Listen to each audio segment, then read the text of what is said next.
BRS party, BJP party,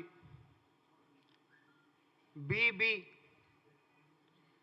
ఈ biscuit బ్యాచ్లు నిన్నటి నుంచి మరి ఒకటే ఊదర కొడుతున్నాయి. కాంగ్రెస్ ప్రభుత్వంలో సివిల్ సప్లైస్లో ఏదో అవినీతి జరిగిపోయింది, ఏదో కుంభకోణం జరిగిపోయింది, అది తొలుత మాచోళ్ళనే ఊదిర్రు, అది మేము స్వయాన మీడియా ముఖంగా మేము అందరికీ చూపెడుతున్నాం, ఇక అందరు రండి అని అంటే నిజంగానే ఏంది గంత పెద్ద పని చేసిండ్రా అని చెప్పి మీడియా వాళ్ళు మొత్తం పోయినరు. ఆడికి పోయిన తర్వాత ఛాన్స్ సేపు మాట్లాడినరు, ఒకటే కాగితాలు ఇట్లా పట్టుకుంటారు, ఇట్లా అంటారు, ఇట్లా పెడుతురు, ఇట్లా అంటారు, ఇట్లా పెడుతురు. ఇంత కదా ఆధార్ కార్డా పాన్ కార్డా అనేటటువంటిది ఎవరికి తెలుస్తలేదు. ఏంది అని అంటే ఆధారాలు అని చెప్పి చెప్తా ఉన్నారు.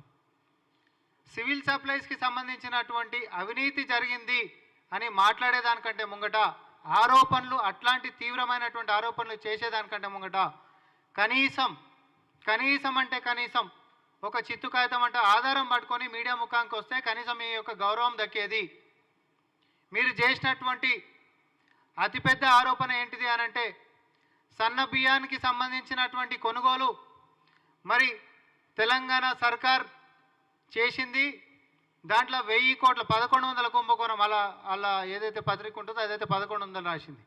1100 కోట్ల కుంభకోణం అని చెప్పి ఒక పార్టీ, 600 కోట్ల కుంభకోణం అని ఇంకొక పార్టీ. బొమ్మ బొరుసు లెక్క ఒకటే నాణం మీద ఒకటే, మిగతా స్క్రిప్ట్ అంతా సేమ్, అంకెలు కొంచెం మార్చుకున్నారు, కండువాల రంగులు మాత్రం మారినాయి, మిగతాదంతా సేమ్ టు సేమ్. అయితే సన్న బియ్యం ఒక్క గింజ కూడా కొననటువంటి దాన్ని పట్టుకొని మరి మీ కాడ కొనుక్కున్నారో అవినీతి జరిగింది అని చెప్పేదానికంటే ముందా కొన్నారు అనేటటువంటిది ఒక కాగితం చూపెట్టరు అని చెప్పి మరి నిన్న గౌరవనీయులు ముఖ్యమంత్రి వర్యుల మీద కూడా ఆరోపణలు చేసిరు, అంతకంటే ముందు ప్రశ్నలు సంధించారు. నిన్న మంత్రులు కూర్చొని మరి ప్రెస్ మీట్లో కూడా చెప్పినాం. ఏంటంటే శ్వేతపత్రం విడుదల చేయాలి, సిట్టింగ్ జడ్జిలతోటి విచారణ జరిపించాలి. అదేమన్నా చాక్లెటా బిస్కెటా?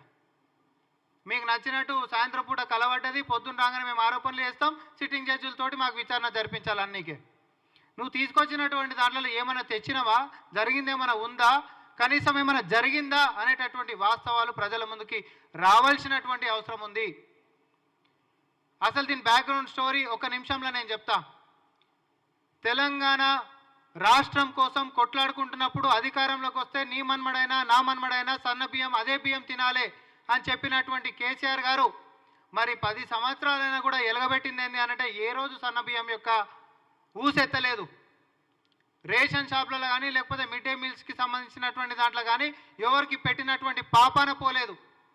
ఏ ఆకాంక్షలు ఏ కళలైతే కానీ మనం వచ్చినామో, ఎవరైతే ఏ పార్టీ అయితే కాంగ్రెస్ పార్టీ ప్రజల ఆకాంక్షలు నెరవేర్చాలంటే ప్రజాపాలన ఉండాలి అనంటే కాంగ్రెస్ పార్టీ వస్తేనే మనం కోరుకునే నిజాలైతాయి అనేటటువంటి దాంట్లో మొదలై మరి సన్న బియ్యం అందరికీ కూడా మిడ్ డే మీల్స్ మధ్యాహ్న భోజనాల్లో అయినా, రేషన్ షాపుల్లో అయినా, లేకపోతే రెసిడెన్షియల్ కళాశాలలో అయినా అందరికీ కూడా సన్న బియ్యం ఇచ్చేటటువంటి ఉక్కు సంకల్పంతో చిత్తశుద్ధితో ముందుకు పోతున్నటువంటి ప్రక్రియలో భాగంగా